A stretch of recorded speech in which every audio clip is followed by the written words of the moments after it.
I was just going to ask, are you double clicking? No, when you put just one click. Just one click. Okay.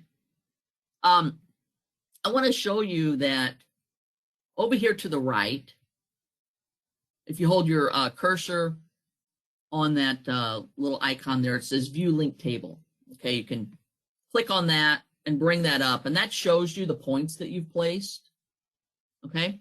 Now, really, that is only important to me if I want to get rid of the points. Okay. And I'll show you how to do that in a second. I'm going to go ahead and place another one and just show you, when you get it to where it's setting in position pretty good, you can add more points and actually mess it up. Okay, which is what I'm going to do here and show you. Where the end of the lake is on the JPEG, if you look at the actual base map, this goes down quite a bit further on one of those little forks. I'm going to go ahead and just try to put that together and just show you how, you can screw it up. Okay, so, but it's easily fixed. Okay, so I'm going to turn off the driveway and the roads, and I'm just going to place a point right there. And again, it's depressed right now, but you would click just to add that control point and click right on the image itself, and then turn the scan off, uncheck it, and now you see how far that goes down there. I'm just going to click right here. Okay, and let's turn the scan back on. Okay, so obviously what we're seeing on the base map, maybe it's that lake is flooded a little bit or something, or something's not quite drawn as it should be, either on it's not right on the JPEG, or it's flooded or something on the actual image. But you see how it throws the road way down here, and things become off at that point. So if that were to happen, you can go ahead and remove that third point that you just put out there, or any of them, by going back to the View Link Table, and that's the third one that's down here. So you just click on it, and you go back up here to, I thought it told us there was a little delete. There it is. Okay, so delete link, click on that, and it takes it away. Okay, now it's back kind of to where it was. I was going to go ahead and place a point on the where they have the house marked. Well, we'll go ahead and do that. Where they have the house marked on the scan. I think it's pretty close though, really. But let's go ahead and do that. So again, we have the scan showing. I'm just going to click right on top of that. Turn off the JPEG. And yeah, it's almost right on. So let me just click right on top of that and go back. So, the scan itself is skewed a little bit, and it's actually like that. If I go down here and just bring that up, it is, that's kind of the way it was scanned. This is the scan that they gave me. So I don't know if it was drawn that way or what, but anyway, that's kind of the way it really is. Can I ask a question, Kathleen? Yes. Okay, and this question is mainly for Curtis. Curtis, when you get plats like this, JPEGs or PDFs or whatever, and if any of you get a PDF that you need to have made into a JPEG and you don't have the software to do it, just send it to Kathleen. She can do it for you. But when you get something like this, do you feel like you usually have enough reference points that you can tie it down? Would you have something that you could line it up to? Or is it usually just a big forest? I know you get a lot of these in McCurtain County up in the woods, So right there are cases where getting a point on the map would be really difficult. Mm-hmm. But that's one of the things I was trying to figure out. There's some things about it that you have to reference, like what the surveyors reference. Yes. And try to get a frame from that, because oftentimes they go out to a real road or whatever and get a point off of that. Yes. Yeah. And so, and then you can kind of then frame it up from there. But I see where it could be a problem if there wasn't a lake or there wasn't something that's already there. One thing you can do is use your base map and turn on your topography. Turn on the. That's just what I was thinking. I was going to So try to instead do of that, having but it was imagery, so if you guys don't know this is there, when you go to add base map, you can add imagery, but you can also add a different base map. Kathleen, load the topography, whatever that is, the topographic, isn't it? Or is it terrain? Yep. It's I think it's topographic. Let's look and see. Yeah, so you can turn off your imagery. It's gonna take a minute for it to come in. There you go. Let me turn this off. Yeah, so see, you could turn that on, and Yeah, that might be an option there. possibly then your elevation lines you may be able to match up by elevation line. They are here. Look at this. Look at this right here. That line, we see that here. See? You see the same lines there, yeah. So that might be for you, Curtis, if you are, or any of you. And again, I know this is probably things that Kathleen, that Julie and Ryan won't have to do often, but what we're trying to show you is what you can do with GIS. You could take you could take even a layout of an apartment complex and bring it in like this. Think about all those that we did in Bedford, Curtis, in Texas, Right. where we had those pretty much to scale drawings of these, sometimes they're just building footprints and you can actually match them in like this. So there are a lot of real world applications, but subdivisions and things are the best. And the thing is, what we're using this for is to assign addresses and to get the roads, spec'd in. They can be adjusted later when somebody goes out and drives them, but at least it gives you enough to get the base addressing in so that people can get addresses before we get great data from the assessor or from the county 911 director. Let's try one of these elevation lines right here. We see one right here, and I pretty much can see that. Hold on a second, I lost it. Sorry, hold on. Let's just try this one right here. Okay, so here we'll try this one. Okay, so I'm going to click right here.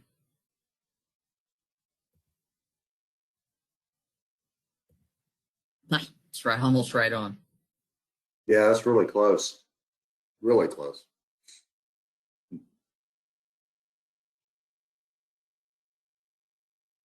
And it's definitely pulling that 72 highway in. Yeah, that's something, it's just not, it's something about it's not quite right there, but it's, you can see it coming in somewhat here. Yeah, it's not too bad. It's not too bad. Yeah, it's so not bad. You can pull it in somewhat. The line goes right into it, so. Yeah, like there's one right here. Let's try this one.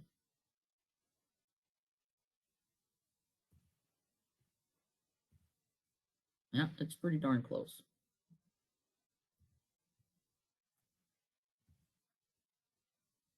But anyway, that really started lining those up better when you did the topography, huh? Yeah, I agree with you. I would definitely try to pin down.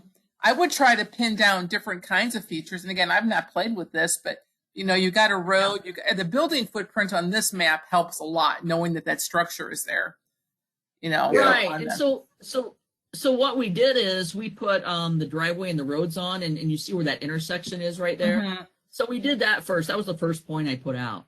Right. Using the driveway and the roads, and then you can see. Well, let me turn this off for a second. Or turn this back on. You can see where they've driven that there. So that was our second point right there. Right. Oh, and they're numbered too. I see. Yeah. And then of course that was the next one where that. Yes. If you just started to use Address-It to draw all the roads in there. Yep. Could you keep the image up and draw along that once it's framed in? Yes, I want to show you. One other thing here that you can do. Now you can just leave it like this. Yeah, just draw the roads. Yeah, go ahead and use it this way. However, the next thing that you can do, if you want to, once you get it kind of the way you want it, you can go up here to georeferencing, and you can update the georeferencing. And what this does, this actually allows you to use this image in another map, and it will go to the correct place. You know, It will be like imagery. It will just be like an image file. Yeah. A georeferenced image file. Yep, I go up there and just update georeference. Okay, so it takes away my little points now. You know, of course they're still there. If I think they are. Let's look. Yeah, they are still there. But yeah. So just see when I did that, it brought those points back up. Let's do this update. So let's say they had parcels. You know, the county's already put parcels out. Yes. And then they're redeveloping one of those big parcels into this subdivision. Right. Would the parcels themselves be a geo point that you No, it's actually a scan. So what you're looking at would just be like an image. Everything you're seeing is a picture, even when it's georeferenced. So to get those parcels, you'd actually have to, you know, draw on top of the parcels or whatever. Does that? I mean, yeah, you're only seeing like a template now. Well, the parcels are, you know, anchored to the roads and all the right of ways and everything. So if you had on the parcel a point on that parcel that aligns with this map, you could set that as a point, right? Yes. Oh, absolutely. I see what you're saying. That's a control point. Yeah. Sure. Yeah. Yeah, you could. Okay. And that would align it to their parcels. So that basically, Right. Okay. And cool. Curtis, you'll see that, you know, this is there is the method that Glenn uses is really geographically accurate to draw parcels. It's called COGO, where they're actually looking at a survey and inputting the start and end points. And he's actually looking at the corner of a parcel and then putting in the feet north and the feet west and all that. The cheaper way to do it that some of the counties do when they first create their parcels, they're working from Mylar. You know, these assessors have 3x3 paper maps of the imagery. Basically, it's that kind of like that blue map, you know, that blue image quality, and they put sheets of Mylar on top of it and trace it. And those Mylars are what to get the parcels. Okay. And that's what they scan and georeference. And they can really be off. They can be like the ones in Grady that we're working out with are off probably 100 feet, you know, 100 or 200 feet budge to one direction or 100 or something. It's really, so, you know, the bigger pieces that you do, the less accuracy you'll have because of the curvature of the earth. So these little parcels like this are easy, but when you do these, you know, 3 mile by 3 mile sections that, you know, it's not as accurate. So. Okay. I got you. Yeah. I'll show you what the client actually did, you know, when after we had this thing aligned. She came back and she did put her house points out. And you can see lot 50 down here. That's the one that was flooded. It is yeah, if you look at the actual imagery, oops, sorry. If you look at the actual imagery, I mean, it is a problem, you know. Yeah. So, that's the one on the lake. Yeah. I was going to show you though what she did is I was kind of surprised. Instead of actually putting roads all in here, she addressed these all off of Highway 72. So she's got driveways. I mean, just tons of driveways going to Highway 72. But that's what she ended up doing. That was weird. Yeah, instead of putting the road in, because the road's probably not graded yet, and she didn't know how to get it in. So yeah, that very well could be. So, although I don't know, where is the roadway? Oh, I see. It goes on the outside of the red line there. On the parcel map. I mean, on the plat. Yeah. See that red line? Is that red line the road, or is that's the phase? Well, no. I think that's just I don't think that's the road. I think the road that's goes just on the outside. See, look, this road. The road goes up from where it says road. Look at that. It says road. Yeah. Those are long lots with lake frontages, and the houses sit back by the road. It looks like. Yeah. Well, that's. Does anybody have any questions? No, I Ryan. I got to experiment with it, but since I can use address it and overlay a road using this kind of shaping, once I get it set, that's a pretty cool little tool there, because I can get at least a good reference to where the lots will be along there, because I'm afraid sometimes we're going to be behind the curve and trying to get an address for somebody, and we've already had that experience one time before. And being able to do it this way is a lot easier than trying to reference their map and then trying to set direction, flip back and forth and draw the line out or draw your roads out. And Right. so Right. this would work a lot easier for us. And then once you have this in, pretty it up later when it gets real, So. and once you have this drawn in, you can just use address it and trace right over the roads, and then you're going to, it's going to assign your ranges. That's I mean, the geometry that's may cool. be a little different than, platted than developed, but it's going to get you some pretty good accurate addressing. So, Yeah. and, you can do, like if you wanted just to have this, now this would be a layer in your map. Then this JPEG actually, since you save that georeferencing, you can add it, turn it off, turn it back on, take it off this map, add it to another map, it's just a layer in your data. So. Yeah. So let's just try it. And that's another thing I kind of like about it, because sometimes I want to go back to the original reference document, right. And if it's a layer, I can just turn it on and look at it right there with the rest of the data. Right. Nice.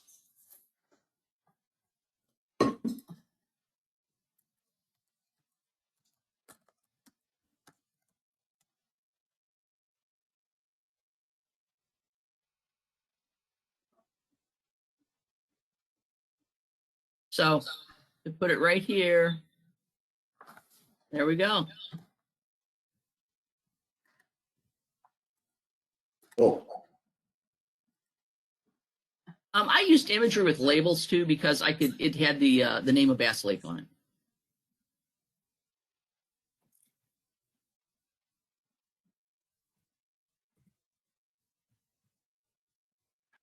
Later on, if they correct any of the imagery, does sometimes this stuff shift a little bit that you have to play with it to get it back on?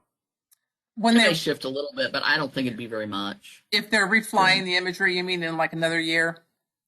Yeah. Yeah. Usually there's a shift, but it's usually not enough to make a big difference for 911 purposes. So, yeah. And again, Okay. that's that whole thing about the fitness for use and what the data is developed for.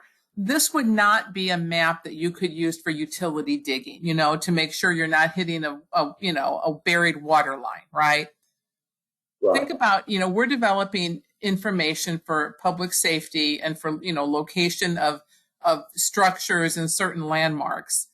It's not for precision agriculture. It's not for archaeology and pinpointing where, specific features were found and all that. It's for things that most people can see with their naked eye, a house, a road, a fire hydrant, right? So think about that, when you're thinking about, when these counties will just keep fudging their roads back and forth when imagery shifts a little bit because of the correction, it's basically just the georeferencing and the correction once they fly it. It's important if a road is rerouted because they take the state takes out or the county takes out a dangerous curve or replaces a bridge or just reroutes a road. It's not critical, but it's bothersome to most people when those roads don't align perfectly with the imagery. That's why GPS is usually the call. GPS is a specific point location. It's a breadcrumb that's dropped, and you connect those to make a line. Because that's really all a line is. A polyline in GIS is a collection of coordinates that is connected by lines. And if you look in your attribute table for any feature, there's a column that says a field that says shape.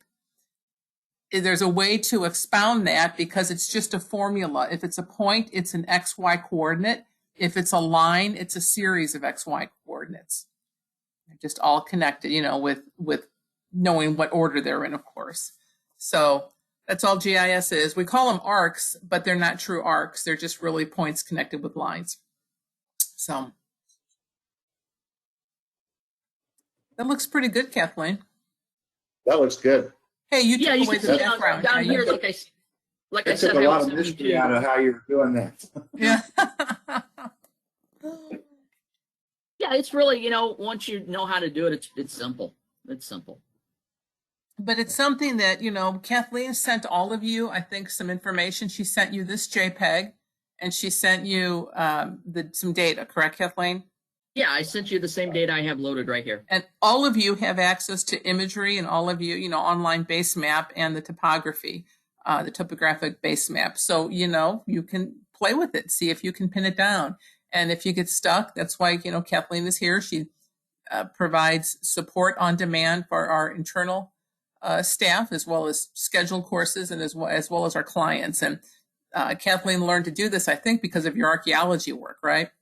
Right, that's right. It's Yeah, historical and then- maps. That's But what then I was doing. I've seen her show, clients how to do this, and these are not the most skilled clients. Of course, there's art to this, but it's something that you can kind of learn to do, because you're going to know if you tie a point down that's just wacko, like she did when she did the end of that lake.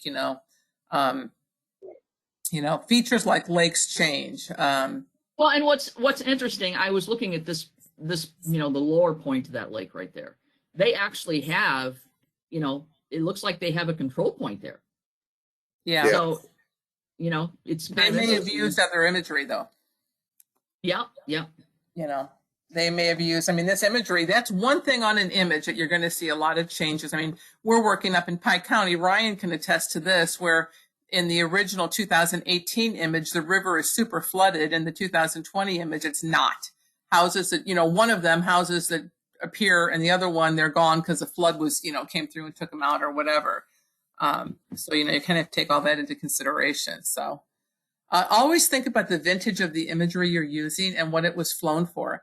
The free imagery that we use, which is what Esri uses on their image server, which is your base map, that free imagery, and now Esri will use better if they can find it, but the base map is the USGS, what the USGS serves. It's called NAPE. It's a National Agricultural something or other program. And it's flown for the USDA. So it's flown to monitor crops. And because it's flown to monitor crops, it's flown in the summertime. And what's the deal with the summertime? Trees are out. So, if imagery is being flown by assessor for an assessment to say, hey, has this house put on a new deck that I can charge more for, right? Or is there an addition on this structure or whatever? That's flown leaf off in February or so. January, February, which is why sometimes you see snow on the ground on these images, so that you can get a clearer picture. So, but the nice thing about this is it's flown every 2 years, and you always have a new source of it. So, you kind of have to take that back and forth. You can actually download this image that we're seeing here in infrared, which is nice if you're wanting to know where the green is, right? Where the agriculture department is, because all that is going to show up as bright red. It's interesting to look at. The lakes really pop out, but it's hard on the eyes, I will say. And it's not recommended if you're colorblind either. So It's a weird look if you do it by accident, because you're going like, what did I do? Yeah, I know. What did I do here? That's right. Because there are two folders. One is N for normal and one is C for color. But you're like, of course I want the colored image, right? And then you get the red. So yeah, it's kind of crazy. I do have a colorblind son, so I'm sensitive to the colorblind, issues. So. As Susan was saying, if any of you have any questions or anything, or you want me to go back over this or whatever, just call me. Okay. Okay, I appreciate that. I might shoot you an image and say, how do I do this? Yeah, sure. That'd be fine. Absolutely, Curtis. Just, you'll need to, use the resources until you get comfortable. You can always call. Any of you can. I know Kathleen's got, we're going to work with Julie next week, I think, or she is, on using the attribute tables and calculations and things. Just the simple things that they're not simple, but they're not they're a little bit a step past the basic. And Julie's to that point now. And the more people learn, the more we can utilize you for more interesting projects, and you won't have to do all the boring ones all the time. So, and I don't think it's really boring talking to people in Cotton County, Julie, seriously. I know you enjoy it a lot. It's really great. What do you mean my addresses? I just took my address with me. Anyway. Okay, so. Okay. Anybody have anything else? I have a quick Okay. question. Okay. At the very beginning, you had said you had bookmarked this area so you could Right. easily get to it. Right. If everybody already knows that, we can talk about it later, but I didn't know that. No. Well, no, what I did is, when I was putting this together, Oh, Kathleen, I earlier. don't think she knows how to use bookmarks. I think that's the question. Yeah, that's my question. Yeah. Is how to okay. Yeah, how okay. to do a bookmark, yeah. Yeah. Okay, so bookmarks are really nice because they allow you just to, go up here to bookmark and say you wanted to be able to come back to this area later. Okay, the area that I have on the map.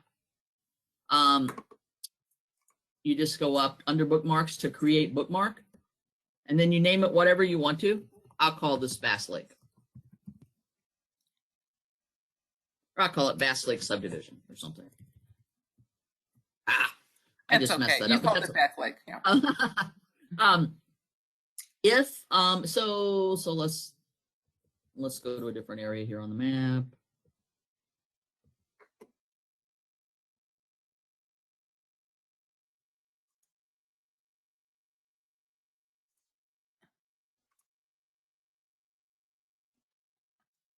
And then later, I want to go back there. You just go back to your bookmarks, click on Bass Lake, and there you are. Then you can turn your image back on. So, just really easy. It's a tool that you can use to go back to, a location on your map, basically. And if you want to get rid of them or whatever, you go under Manage Bookmarks. And, I could actually remove it, whatever. Yeah, what's kind of interesting about this is you can save different ones. Like you could go through the whole county and find all the school systems, Yeah. and then put them on a bookmark. And then if someone called you and said, okay, I'm next to elementary school, blah, blah, blah, you could open that bookmark, load that bookmark, and then, click to it and it goes right there. Your map goes right to it. Like with Right, Curtis, right. with Curtis doing There's a lot of- pushing McCurtain, he can go to one of those subdivisions where all the development is and just have it bookmarked. In Continent, I'm sure Marshall, there are areas of more development and you can just bookmark those. But like you said, you can Right. bookmark post offices, you can bookmark schools, just the places that you would need to use for navigation, to get when people say, hey, I'm down, from whatever, Right. So That's another Really thing, nice like tool, major intersections, you can bookmark Yeah. just those intersections and this. You just look 'em up move on your the map. bookmark, Yeah. click. move your map where you There. want to be, take it to the scale, zoom in or out, how much you want to see, and then you just go up to create bookmark, and they'll stay with your project because obviously if you open up a different map, they're not going to be there. They're for each map you open. So I went back to the original project, that I had set up for today, and I had made 3 bookmarks. I had made that just to go back to Highway 72 and this county road, that location. I had made one that I said fit because that's actually where that scan fit right in position. And then it looks like I had made one that was just Bass Lake, where you could see it really well.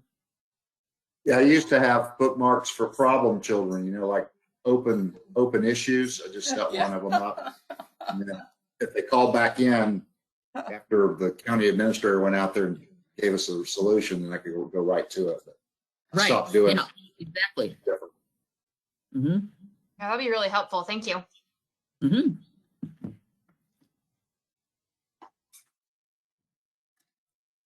Okay, well, if nobody has any other questions, I guess that's it. Kathleen, this is great. Love it. Oh, good. I'm Okay. glad. And for those of you who don't use it as often, who came to this presentation or to this training, I think it will have, hopefully you'll have learned something. And it just kind of gives you an idea of the kinds of things you can do. And, you can kind of think of how these things will all tie into the whole ArcGIS environment. So nothing else. You learned a little bit about USDA imagery. So. Hey, and these are done this imagery is done in, the new stuff is a 2-foot scale. Kathleen, zoom in to show the scale, show the pixels on the imagery. Zoom really tight. Okay. So basically, Julie, this is for you. What a 2-foot is That's the resolution. As you get in, you'll start to see pixels. You need to go a lot further in, but obviously. Yep. Oh, you know what, Kathleen? You can't see it on this imagery. Use your regular imagery. Don't use the base map. Turn the other one. Oh, you don't have it on. Okay. I don't have. I forgot because this it doesn't keep going. Okay. On your regular downloadable orthos, you can see it. If you zoom in tight, Julie, till you can see little tiny squares. Those squares are 2 feet across. When we started working with imagery, they were, was it 5 meters? 1 meter was 1 meter is how it, the original accuracy. But before that, I think it was 5 meters. You could only see it when you were zoomed way out. Then it became a big blur. They're down to 4 inches now that they do digitally for these assessors, and even more when you're even tighter when you're using drones. That means, you know, when you zoom in, you're seeing a 4-inch space, which is, you can see people on docks, you know. But you know, that's done in cities by, you know, counties with a lot of population and money. So it prevents the assessor from having to drive out everywhere to see everything. Yeah, it's funny when you're talking to these people sometimes in Oklahoma when they're out in the middle of nowhere and you describe what you see on the satellite map, and they say, "I'll just drive out my driveway and just wave at you." Yep. Yes. I've had that happen All too. the time. Yeah. You're like, I said, well, okay, I'm on the top, I'm across from your house. And they're like, oh, I'll come outside. I'm like, no, I mean on the map. I'm looking at your house on my map. I know Ryan's just shaking his head going, I live in New York. People don't do that here. Yeah. Okay. Thank you can, guys all. I'm going to drop off. Kathleen, thanks so much. How much of this got recorded? Everything What was from the that? point where I asked Kathleen if it was on or not. So I have that recording. Yeah. Well, so that's probably I missed the first 10 minutes, but I'm going to go ahead and post it. Yeah. Okay. All right. Thanks. Okay. Thanks. Okay. Bye-bye. Appreciate it. Bye. Bye. Bye-bye.